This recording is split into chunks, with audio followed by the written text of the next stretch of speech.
screen share. I never used this one before. It's usually Yeah. Zoom. Yeah, don't worry about it. We'll work through any tech issues. Choose what to share.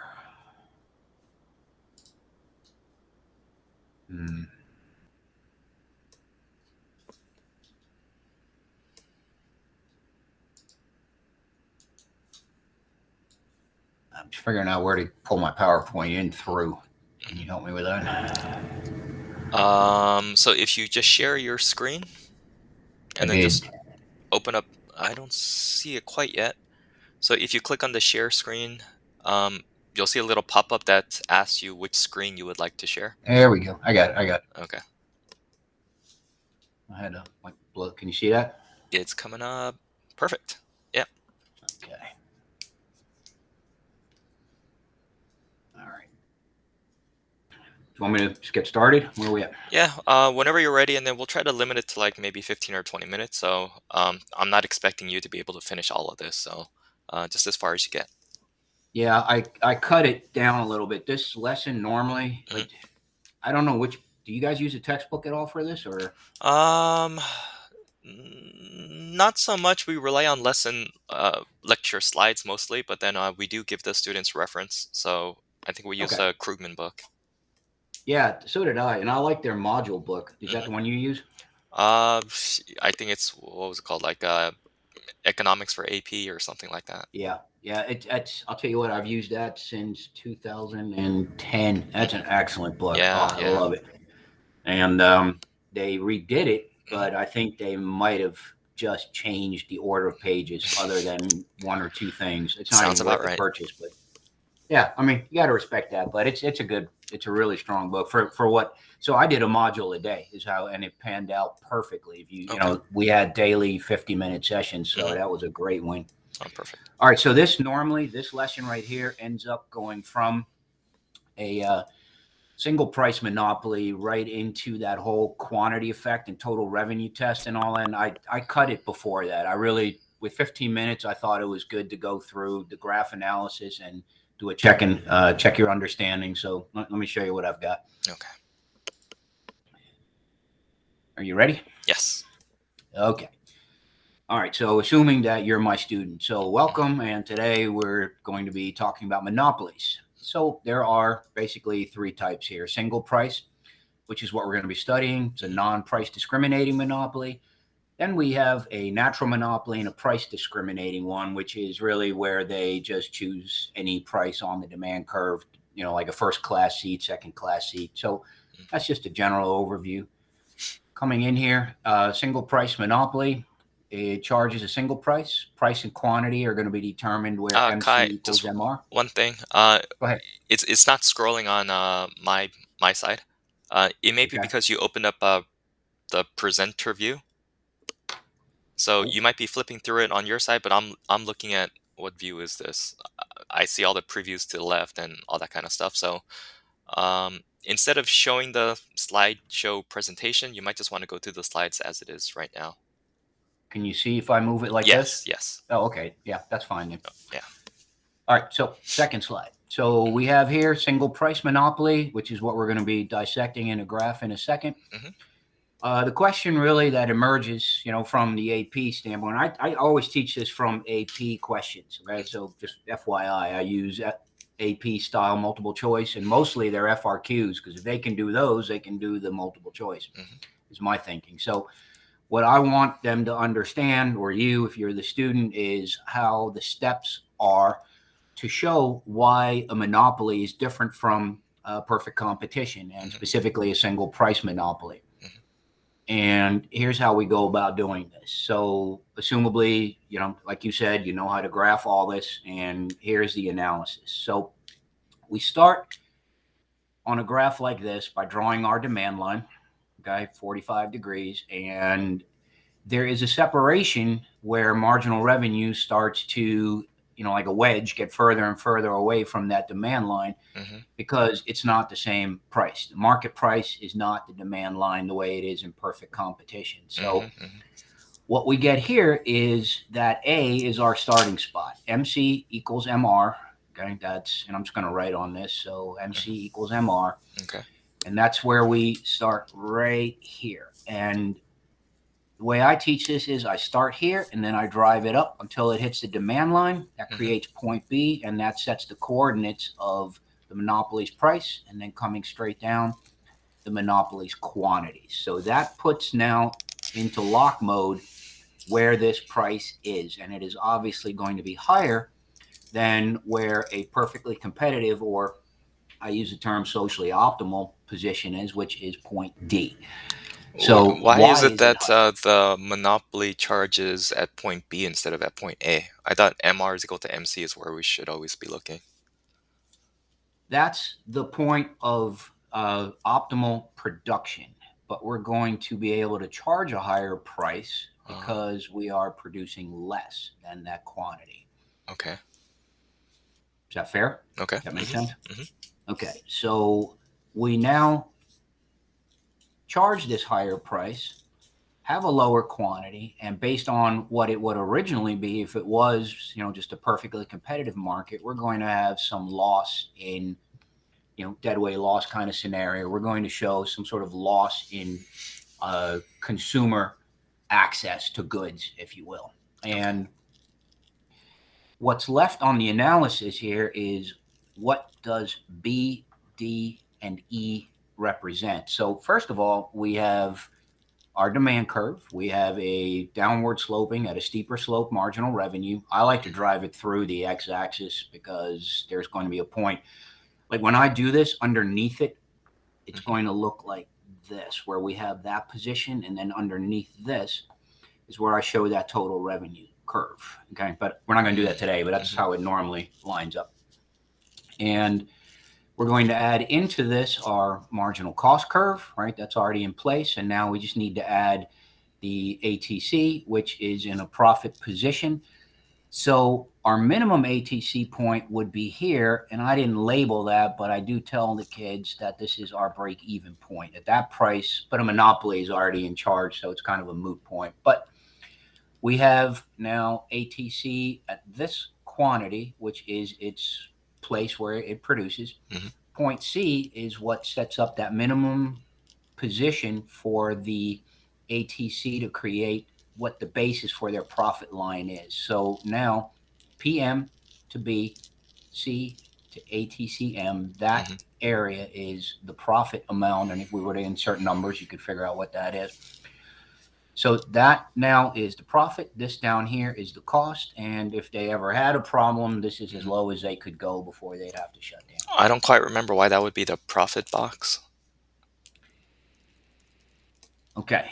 The profit box Uh-huh. is basically the amount of money times the quantity that they earn Mm-hmm. based on uh, revenues above their cost. So down here, this is all of their costs to produce. Mm-hmm. And then up here is the extra, and it's quite a bit. Okay, as you Okay. can tell, that's a high amount. So that's what that box represents. Okay. Good. Okay. Okay, so then we come over here where B, D, and E mean something. So B is the monopoly's unregulated price and quantity. Hands off, government's not involved. There's no problem. I mean, down the road we study, are they allowed to be this monopoly? But for right now, this is where they can operate. Mm-hmm. Point D is where the market would like to operate if it was perfectly competitive or socially optimal. And then E is where we start getting into the regulation piece. And that usually, when I do it, takes us into some sort of natural monopoly, Mm-hmm. where we have heavy government intervention that sets the price. Okay. And I usually teach that with a flat line MC, so MCAC, ATC. Mm-hmm. So let's go over this again. Okay? You're drawing your what I call a starter graph. Starter graph looks like this. It's P, then Q, D, then you create that wedge with the MR, you Mm-hmm. set your marginal cost curve, and then you simply sink in here your ATC. And now we have to start. So where MC equals MR would be point A, drive that up. That's going to set up your price. This is your quantity. And then I know this is kind of rough here, but we take this piece right here, we bring it over. This is going to show our profit. Hmm. And then we simply label what these three are. Now, there are all sorts of things that can start to happen here. For example, the AP FRQs tend to maybe start with this, ask Hmm. a couple of questions about it, and then they'll throw in a wrench, such as this monopoly loses a copyright, let's say, or a patent, okay, something that gave them the right to be this monopoly. Hmm. And now what they want is to start asking questions so that you understand that that's where this would naturally go. So that's where that is. Any questions so far on this graph? No, it seems to make sense. Okay. So then the next thing that I like is to explain where we get this separation of marginal Mm-hmm. revenue from. And since this is a single price monopoly, they can only charge one price, unlike the price discriminating one. And I find this is one of those 2 day lessons. I go over it one day, and then the next day they're like, I have no clue how that really worked. So, Hmm. but let's assume this is day one. So, looking at two diamonds right here, they charge $900 a piece. If I go to three diamonds, they have to choose that lower price. Now they want to sell more, right? I mean, that's the incentive here. Hmm. And our marginal revenue, meaning the amount of revenue we have per item, starts to go down. And that has to do with a graph that I'm not going to show right now, but that's where we are. This sets up that notion that marginal revenue has a steeper slope. And because of that, they can afford to create and manufacture quantity less and Hmm. therefore charge a higher price. They can increase their total revenue as a monopoly, the way that the graph and the design of this market structure works. By producing less and charging more, they have a higher profit than they would than if they produced more and charged less. Okay. That is the win of the monopoly. And on the next slide here, I do a check your understanding. So, you don't have to do this, but as a student, I would now ask, can you start with your starter graph? Draw Hmm. this for me. And if we're doing it through Zoom, I would want them to show me that they can draw this. Hmm. I would ask, because the way that the grading goes on the rubrics, they, give you a point along the way for certain things. A Hmm. starter graph where the ATC sits in profit making mode and all the other curves are labeled correctly and placed correctly, I get a point. Hmm. But they have to also show the PM and the QM then as a next step, which of course assumes they know that they start at MR equals MC. Okay, that gets another point, then, so forth and so on. And Hmm. that's how I check that we don't get lost too fast because they may not ask questions. You did, but they may not. And this Hmm. way I can see that they're okay. Okay. That's what I have. I didn't know if you wanted me to go further or not. I could, but I thought this was a good place. No, that's perfect. Okay, so yeah, explain the graphs well. You explained the logic and the theory behind it, and you looked at the numbers as well. Uh, so fantastic.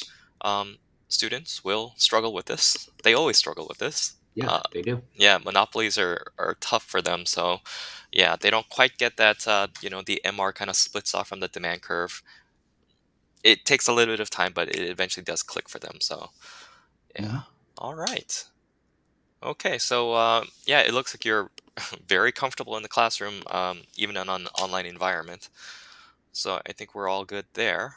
Did you have any more questions about the setup of the class or the students or anything at all? Let me just review. Hmm. So you told me the following because I've talked to a few places now, and Hmm. it's I like what you've got. I really I kind of almost like the the creation story of your company too, as far as the why. Hmm. So I want to get involved at this point in something that I want to be part of. I don't just need a job. I'm at a point where I want to enjoy what I'm doing Okay. for the right reason. All right. So you said hours are 4 to 10 during the week, Hmm. and But then those are the typical hours, but it all depends on when you're available. So if you let us right. know that you could take classes from 7 to 9, then we'll present those to the students and see who's able to fit into those hours. Gotcha. Is there a best time slot? Probably that's 7 7 to 10 slot around there. Okay. It's, after the students get back from school and, they have a chance to grab a quick bite or something, and then they want to get some classes in before bedtime. Yeah. Yeah, that works for me. And then Saturdays? You know what? Saturdays we don't have all too many classes. A lot of our students are Jewish, and that means Yeah. they have Shabbat. So Yes. on Friday evenings and Saturday mornings or early afternoons, I would say that we don't have a lot of classes. Is there Sunday? I because you Oh had yeah, mentioned weekends. yeah. So I would say Saturday night and all throughout Sunday. Whenever you're available, whenever the students are available, we could set up those classes as well. Okay. Um, you had mentioned possibly getting into the lecture side of this with Yeah, that. so for right now, we're looking for recitation teachers Right. because we have a group of students who have gotten started this past summer. Mm-hmm. But then it does look like we're gonna be able to scrounge up a couple of students that want to get started a little bit late. Okay. So in that case, yeah, having an extra lecture would be very helpful. What's the time on that? Like, how does that work? So lectures, typically, as it is right now, it's 2 times a week. Um, Okay. my lectures are at 9 p.m. On Okay. I have one section from Monday and Wednesday, another section Tuesday and Thursday. Okay. So we, usually alternate days like that. Um, because this class will probably be getting started very, very late, we might need to Mm-hmm. push the lectures up to 3 times a week.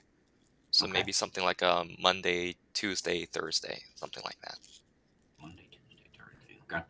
But it's also during that same time slot Exactly. ish, right? Hmm. Okay. And about an hour apiece, you think? Yes. Okay. So that will be that will be in place of recitation, Well, we need to figure or that out. For right now, our current students, they have 2 hours of lecture per week, and okay. then they have 1 hour of one-on-one recitations. Okay. With the new group, if they get started, we're going to try our best to do like a full 3 lectures a week and Okay. an additional recitation because they do need that one-on-one time. To ask specific questions to teachers and make sure they Absolutely. understand Oh everything. yeah. The Yep. only issue is, because of the students' schedules and the amount of time that they're able to put into this class, they might not be able to do 4 hours a week. Okay. But we'll try our best to make sure that they get those recitation classes in. Sure. Uh, yeah. In terms of pay, I mean, Hmm. I know the amounts, but how often do you pay? Is it Uh, monthly? it's monthly. It's once a month on the very last day of the month. Okay. Um, Pay goes out in full, so you'll just have to worry about taxes on your own. And then Yes. at the end of the year, we'll provide you with the 1099 forms. Yeah. Mhm. Perfect. Hey, I love it, man. This is right up my alley. So I hope this works out. Perfect. Okay, well, I'll speak over your candidacy with the rest of the team. Okay, in the meantime, if you have any more questions, if you think of anything, just feel free to reach out. And today is Wednesday. I'll It try to is. get a decision out to you by Friday so you could start making plans from there. Okay. If this does work out, Hmm. when are you looking to bring this on board? What Well, time? um, I'll let you know by the end of the week. Assuming it does go forward, I'd probably meet with you next week just to go through an orientation and make sure you're set up with all the different platforms and tools that we use.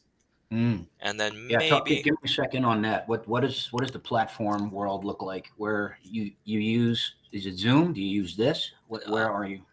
so we use it's like a virtual classroom, like a virtual whiteboard. So it's collaborative, meaning whatever you write on the screen, the student will be able to see. Whatever the student writes, you'll be able to see. And the cool thing Okay. is you're able to upload slides like this. Okay, and then Okay. just go through it while you're annotating and drawing all over the screen. Okay. Do they have access to this kind of stuff afterwards? Is there a store Oh yeah. place, a storage? So the way we work is we go through spreadsheets. Okay, and we make sure that the students have access to all of the material that we go through in class, Yeah, including the perfect. lecture slides, including the homework sets, all that kind of stuff. Do they have access to AP Central? Yes, they do. All of our students should be enrolled in the AP classroom. Yeah. So they Because have I will say some of their videos, not all, but some mhm, of them were actually pretty good. Not mm, that I rely on that, but mhm, as a backup, if they do get lost on something, mhm, that's a nice place for somebody that really wants to work this and get good at this. That's a mhm. nice background thing. Yeah, So yeah. anyway, I was just curious if they had that. Yeah, no, all right. I didn't mean to cut you off. So then you said storage. They Uh, can yeah, they upload have access to spreadsheets. everything. So, Are there grades? this is kind of like a after school class, as in Hmm. it's not part of their official high school transcript or anything. Yeah. So we do grade their problem sets. We do send the student and the parents lesson notes about what was covered in class and how the students are progressing. Okay, Yeah. and every so often we do progress reports sent out to the parents. Um, so I guess that's as far as we take the grading. We Oh, don't good. provide Good. them with a letter grade. All we're trying to do is get them ready for the AP test in May. Yeah. No, this is wonderful. I Hmm. love it. What a great idea. You guys did a good job with this. This is I A couple of years ago, somebody reached out to me that was designing a question bank Okay. thing. Hmm. They were, I guess, they were in Chicago, and they Okay. were trying to get micro and macro teachers to write questions. Okay. And they had this whole platform of we give you some free, but those are the easy questions. The real ones you need, we charge for, kind of thing. But that look, I don't know what your experience with a full load student that has a full load of APs is, Hmm. but they don't have a lot of time. These Yeah. kids are Yeah. they're in it. They are in it to win it. Hmm. And to say, hey, yeah, you could go practice multiple choice questions. That's not happening. Uh-huh. So I like this. This is perfect. Yeah, again, I'm not trying to kiss butt or anything. I Hmm. think this is awesome. So I hope it works. Perfect. Well, yeah, we'll let you know by the end of the week, and we're here to field any questions that you have in the meantime. Great. All All right. right. Well, I Well, thank you appreciate for it. this. All right. Have a good day. Okay. You too. Take care. Bye. Bye bye.